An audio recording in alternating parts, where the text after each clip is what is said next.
Hey everybody, Kyle Meinke here from MLive.com. Joined by Nate Atkins. We're back at Ford Field with it's the same old song and dance, Nate, for the Lions. A 20-17 victory. They're 8th out of 9, all of them except for one in comeback fashion. This one's maybe a little more interesting than it had to be. Matt Stafford threw a pick six there in the fourth quarter, playing with a busted finger, dislocated middle finger. Really affected some of his throws there. It's certainly on that pick six, it seemed, but brought the Lions back once again, set an NFL record with his 8th comeback, and finished this one off himself, Nate. Yeah, it was amazing to see him bounce back from that pick six, because that really looked like this is a guy fighting through this hand injury, and he throws a really bad looking ball, and now they're behind, but he's just found a way to kind of work through things all year, and this was the latest challenge in his way. And it was just interesting to see him sort of when he had to get a splash play to Marvin Jones deep down the field, whether it's pass interference or completion, he did that. And at the end of the game, I mean, it takes something to run in the end zone against linebackers and guys gunning for you when you have a hand issue like that. And so I was just impressed by how he worked through it. I'm interested to see what the lingering effects are with this. I mean, I think it's something that's going to develop over the next few days and weeks and something like that. And so we'll see where he is, because we know how important he is to this one. And right. They've played this season on the razor's edge. Yeah. I mean, the Lions we've seen it in the first Vikings game, for example, and many like it. Some of these games are coming down to a play or two, and you have to execute, and there's no margin for error. I mean, all these things are comebacks, and he's really helped a flawed team get to this point, 2-game lead with 3 to go.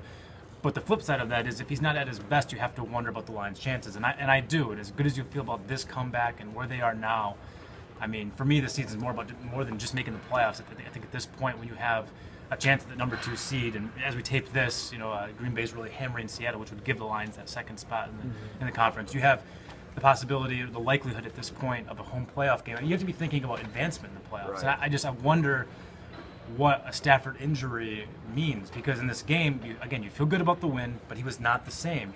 His balls lacked their usual zest, if you will. There's some wobbly passes in there, certainly some that were off the mark, and that's against the Bears. When you go into a cold weather game next week against the Giants, I think there are major concerns there about how a busted finger will affect the play of your most important player. Yeah, and we don't need to get too much into how much he's mattered to them this season, but as far as talking about the playoffs, you have to have your quarterback. You have to have your great quarterback, especially for a team like this that has relied on him that much. So it's going to be a really interesting thing to track. I'm also interested to see a little bit what the situation is with Travis Swanson and with Theo Riddick. They both have injuries, and we saw especially how important Travis Swanson is today with some of the situations going on that line, even though I think the interior held it together well, and they got better throughout the game. He's just a guy who's been so steady, and you haven't noticed him because he's delivered. He's probably been, it's gone maybe understated just a little bit, but I think he's been the most consistent offensive lineman for the Lions. Yeah, and that's really saying something after the struggles that we saw last year. I mean, he was one of the worst centers, maybe one of the worst offensive linemen in the game. Starting offensive lineman for sure, and this year he's been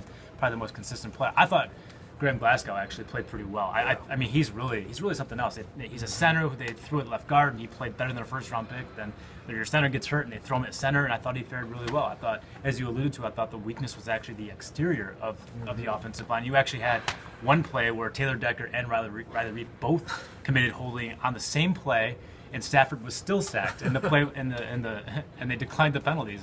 But I thought that was emblematic of some weaknesses we saw in the exterior of the offensive line. Yeah, this was a game where Chicago's pass rush is really good, and they won again and again today. I think Stafford got sacked 3 times, but he was under duress, very often rushed. I mean, they do that not just with their speed rushers, like guys like Leonard Floyd and Willie Young, but what Pernell McPhee does, forcing holding penalties, and we saw that over and over again. And so that part was just a tough matchup for them that they managed to get through it. But I would be inspired, like you said, by how the interior, they got better throughout the game, because that's a tough matchup too against guys like Eddie Goldman and Akeem Hicks. So I think you feel good about that. It's going to be interesting. I mean, that left guard spot doesn't feel completely settled either, because I was impressed with what Glasgow did as a center today for sure. You know what statistic Willie Young leads the league in? What's that? Fishing stories. Believe me. Take it from me, from a guy who covered him for a couple of years in his show. He's always got a fishing story. When I went up to his locker, it was always either get away from me or let me tell you a fishing story. It was never in between. Same in Chicago.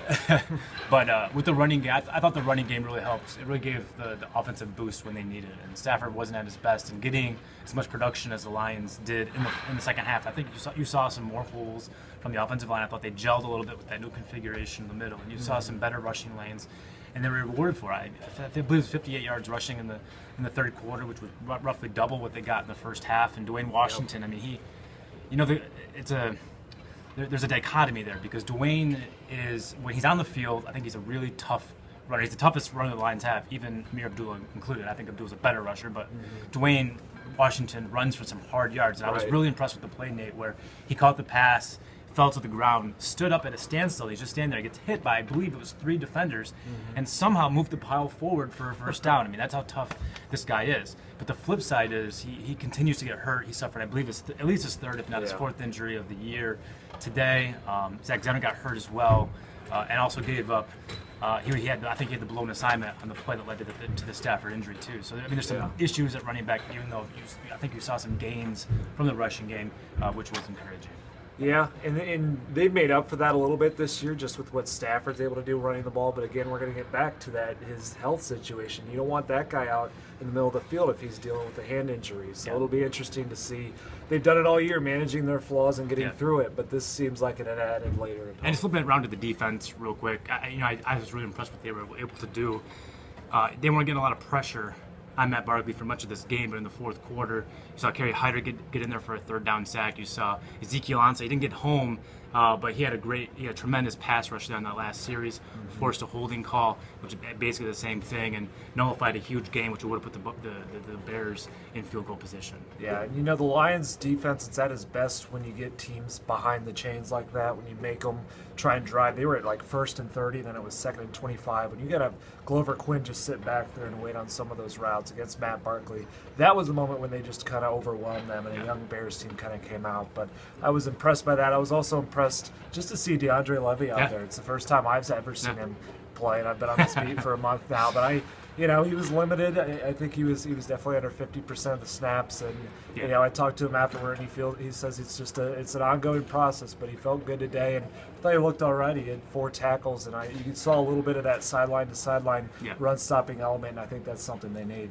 Much like his first game of the year, I think he played better than what his stat line indicates. I don't think the stat line shows the impact that he has when he's on the field. He's just he covers so much territory. He's a good player. I saw him his first snap. His second snap. He blitzed on his first snap. On his second snap, he hit the right run fit and stopped the guy for like almost no gain. And so I think that's what you get as a guy with great instincts, a guy with high intellect, and it brought a lot to the defense, I thought, and helped them overall. And that's a positive development. Get him back and get him ready. This defense could be very, very good, I think, down the stretch. Yeah, I'm interested to see him, obviously, when he gets more time, but also when they face an offense that kind of fits more what he does. So a team that throws that has a top-tier receiving tight end, but also a speed back that goes to the outside. So he's got some time to work into that, especially when they face Dallas with Jason Witten and Ezekiel Elliott. It'll be a nice test. But right now it's just good that he's out there and that he's able to play, that he's able to finish a game. I think that's the most encouraging part of it all. That's what we got for today. Another Lions win. More important games coming up in December. We'll be all over it. For Nate, I'm Kyle. We're MLive. Keep it real.